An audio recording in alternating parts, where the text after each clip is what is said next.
Rita Curran, aged 24, had just made the biggest decision of her life by leaving the nest and achieving independence.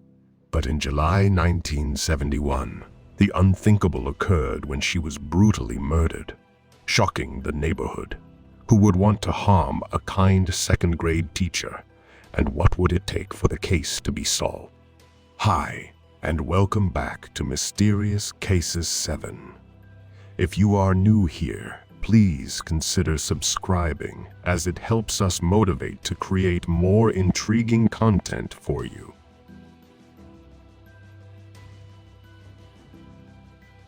Let's have a look at the oldest cold case finally solved in 2023, Rita Curran's case. Today's story takes us to Burlington, a city in the U.S. state of Vermont. It has a fascinating mix of history, culture, and natural beauty. The city is on the eastern shore of Lake Champlain and has beautiful views of the lake and surrounding mountains.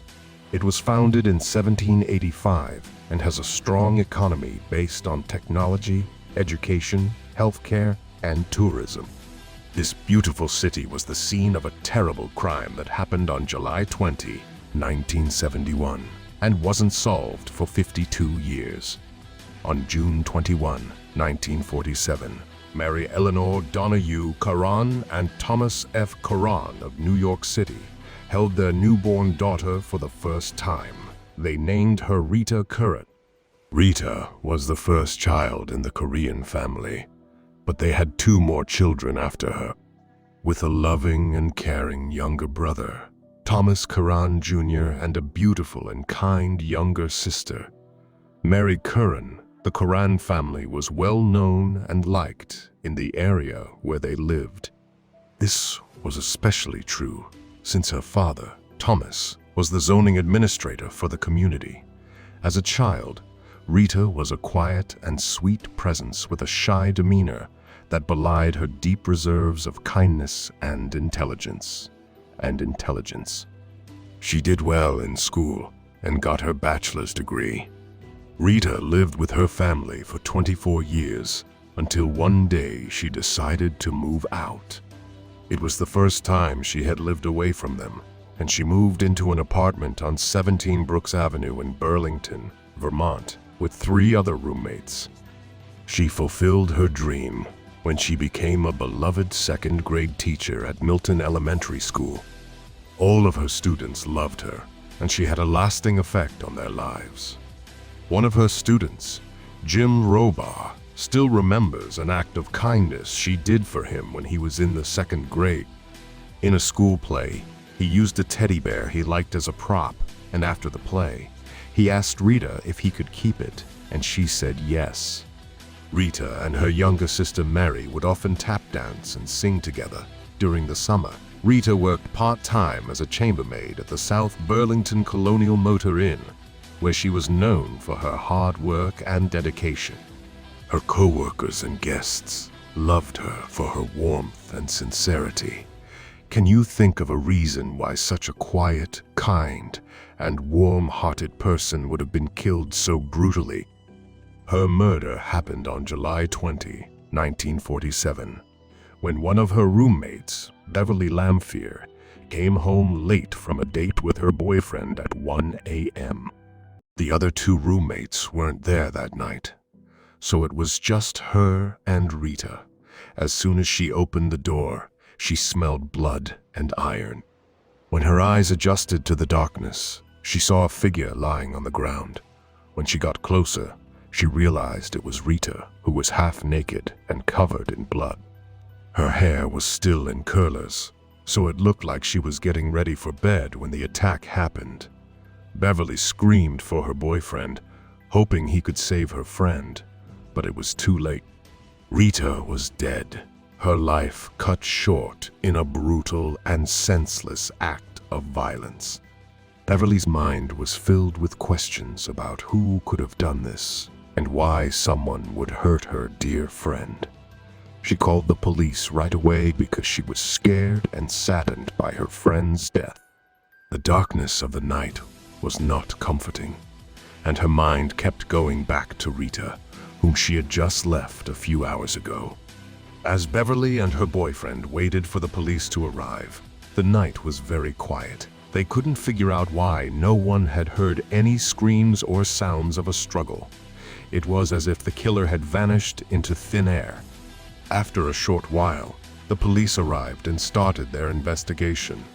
At first, they thought Rita may have been killed for money, but Rita's purse, which had about $20 in it, was found untouched, so they changed their minds. Clearly that a robbery wasn't the reason. Investigators started to look at the whole apartment. They saw bloodstains in the kitchen, which suggested that the killer may have fled from there. After a thorough look at the crime scene, Rita's body was sent for an autopsy. The brutality of the attack was clear as soon as the medical examiner Lawrence Harris saw Rita's dead body. They found bruises all over her face and head. It was clear that she had fought for her life with everything she had, leaving behind signs of a fierce struggle. But in the end, it was the killer's crushing grip around her neck that silenced her forever. If the physical violence wasn't enough, the killer tried to kill her in the most brutal way possible. Her torn clothes were found thrown away under her body. The body of Rita Curran was a cruel reminder of the horrible crime that had been committed. The details of the attack were too horrible to think about, and the fact that she hadn't been sexually assaulted was a small comfort. Investigators swarmed the area around 17 Brooks Avenue, looking for any clues that could help them solve the brutal murder of Rita Curran. The air was heavy with the weight of the unsolved crime, and investigators went door to door and talked to and questioned people around 17 Brooks Avenue to see if anyone might have seen or heard something out of the ordinary in the hours before Rita's body was found. They asked people to think back to that terrible night and come forward with any information that could help bring justice to the Curran family. Leads went down every possible path and looked at every piece of evidence they could find. Despite their best efforts, they hit a dead end. They found a single cigarette butt near Rita's dead arm and hoped it would give them a clue to her killer's identity. However, at the time, DNA technology was not advanced enough to get a profile from the butt. The killer remained a mystery, hiding in the shadows, leaving Rita's family and friends in the dark. Investigators and the community were confused until 1979, when FBI agent John Bassett made a chilling connection. The motel where Curran worked was right next to the infamous Elizabeth Lund home for unwed mothers, where Ted Bundy was born. As Bassett dug deeper into the case, he noticed uncanny similarities between the crime scene and those of Bundy's known victims. Bundy's modus operandi, or method of operation, was to kill people in a certain operandi involved following the victims for days or weeks before attacking them. He broke into his victims' apartments and homes to learn their routines and which doors were always left open. Rita's sister thought Ted Bundy was responsible for her sister's murder and pointed out some similarities to his other victims. She said that all of Bundy's victims had long brown hair parted in the middle, which she thought was his way of getting back at his ex-girlfriend. But Bundy later said that he chose his victims because they were young and attractive, not because of their hair color or style. However, when police looked into possible similarities, they found details in this case that did not fit Bundy's profile. Burlington Police Chief Kevin Scully said that Bundy would attack his victims when they were sleeping, strangle them with a ligature, and use a weapon to beat them. Rita was awake and fought back. She was strangled by hand with fists. Most of Bundy's crimes were planned and involved the use of a weapon and ligature, but Rita's murder seemed impulsive and only involved the use of hands and fists.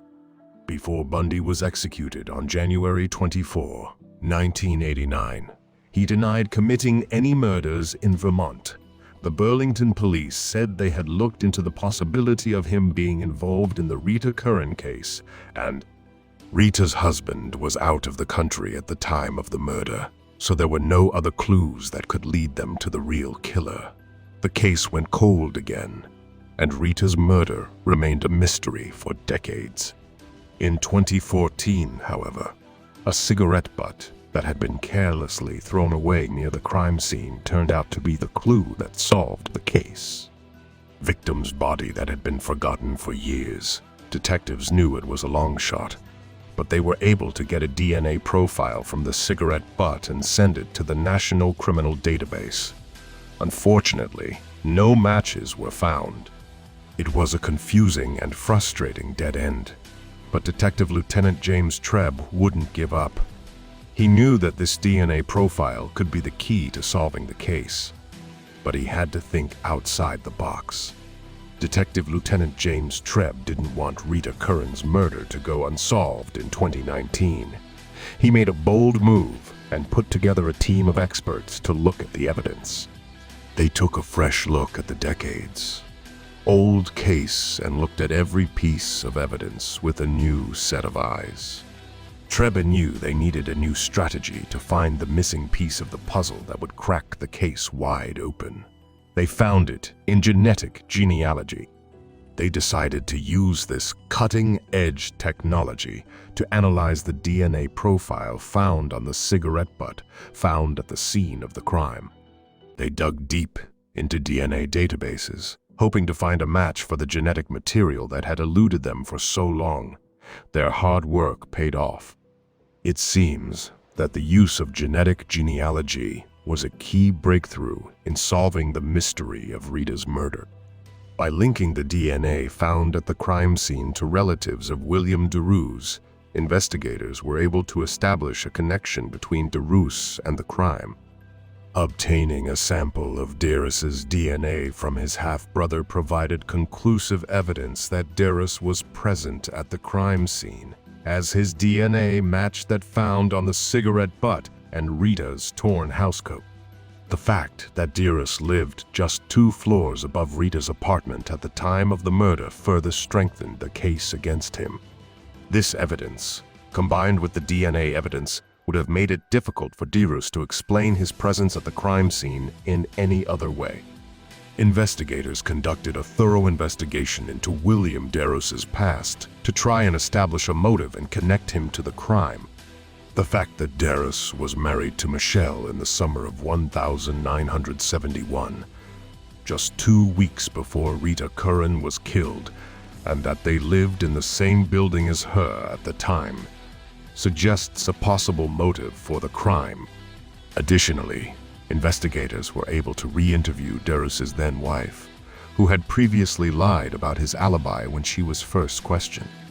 This suggests that DeRose may have asked her to lie for him, or that she may have had knowledge of his involvement in the crime. By uncovering this lie, investigators were able to further strengthen the case against DeRose. During the initial investigation, she admitted that she had lied. She told them that Darris had threatened her to say that they were together the night of the murder, but the truth was that they had had an argument and Darris had gone for a walk to try to calm down. She had no idea what happened while Darris was gone. Her admission was a key part of the investigation because it helped prove DeRose's guilt beyond a reasonable doubt. She also told them that she didn't know where Darris was. Shortly after the crime, Darris left his wife and moved to Thailand to become a monk. After 3 years, he went to San Francisco, where he met Sarah, his second wife. Detectives also asked DeRose's second wife, Sarah, about him. Sarah told a scary story about Darris. She said that he once stabbed a woman in front of her, but the woman was lucky to live. She also said he tried to kill her the same way he killed Curran. All of this, plus the evidence found in his first wife's confession, was enough for the police to be sure they had their killer. Even though they solved the case, it was a sad day for the police. because when they looked into Derues, they found that he had died of a drug overdose in 1986. A new clue in the murder of Rita Curran sent shockwaves through the country. People who knew Rita and people who had only heard stories about her felt many different things about her. The case had been haunting Mary Curran's sister's family for generations. She expressed her sorrow, stating that there were now 2 generations in their family who had never had the opportunity to meet Rita. However, amidst the sadness and tears, Thomas Curran, Rita's brother, found solace in the support of his loved ones.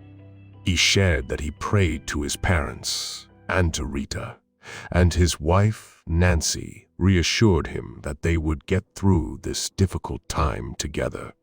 As word of the arrest spread, messages of gratitude and appreciation poured in from various individuals, bringing closure to the victim's family. Now we want to hear from you. What did you think of this case? Were you impressed by how it was finally solved?